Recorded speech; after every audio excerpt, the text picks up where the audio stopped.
quando a gente vai precificar, a gente precisa considerar algumas outras coisas, alguns outros fatores que são importantes para a gente colocar o preço adequado. Porque o objetivo do preço, qual que é o objetivo da precificação? Né? Vamos começar pelo objetivo básico da precificação.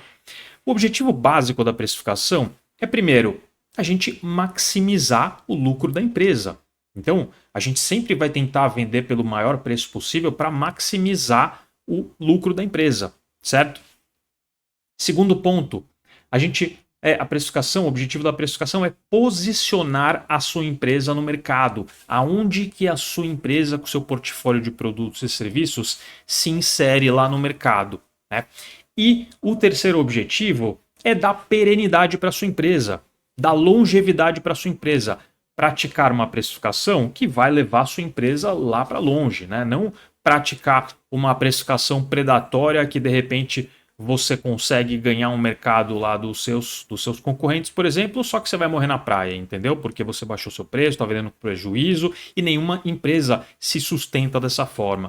Então, os três objetivos básicos da precificação são esses, tá? A gente parte daí. Mas quando a gente vai precificar um produto e um serviço, a gente precisa pensar um pouquinho mais de maneira estratégica.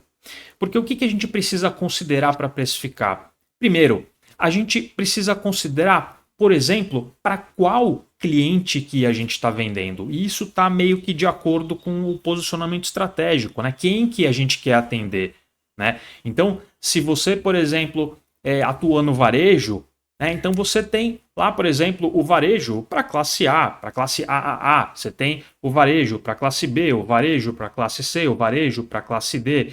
E cada uma desses públicos-alvo, eles vão determinar um tipo de precificação que você vai ter, né? O preço que você vai vender, por exemplo, para a classe D é diferente, obviamente, do preço que você vai vender para a classe A. Então, é a primeira coisa que você precisa pensar. Você precisa pensar qual que é o público para o qual você está vendendo, né?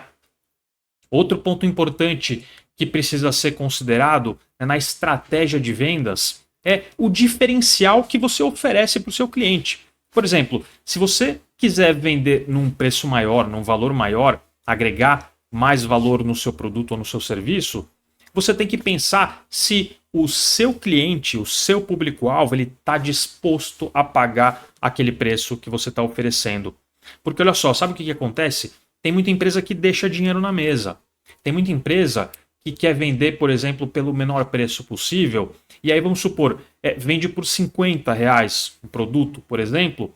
Só que na verdade poderia estar vendendo por 60, tá?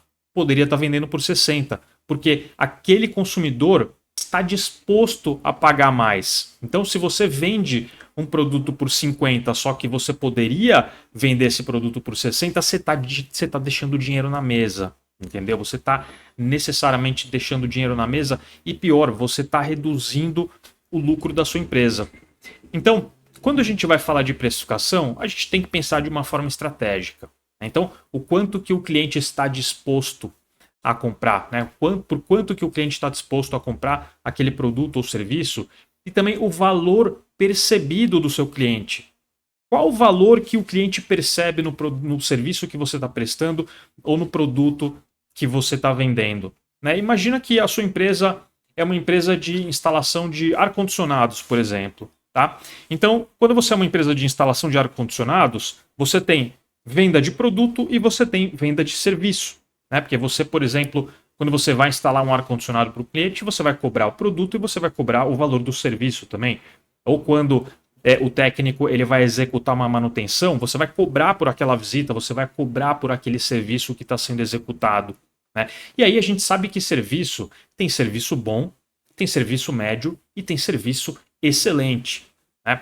Então, se o seu serviço, por exemplo, é um serviço super diferenciado, o técnico ele tem uma qualificação diferenciada, ele atende o cliente de uma forma diferente, ele sabe conversar com o cliente de uma forma diferente, ele sabe explicar para o cliente de uma forma diferente, ele dá um treinamento completo do equipamento que ele está instalando lá para o cliente, né? O cliente percebe valor naquilo. Então, se vamos supor, a média da instalação, por exemplo, vamos supor, tá, R$ 400, uma média instalação, uma visita, por exemplo, do técnico, se essa mesma empresa cobrar, por exemplo, sei lá, R$ 600 e o cliente vir esse valor naquele atendimento, então tudo certo, o cliente ele está disposto a pagar mais por aquele atendimento, né?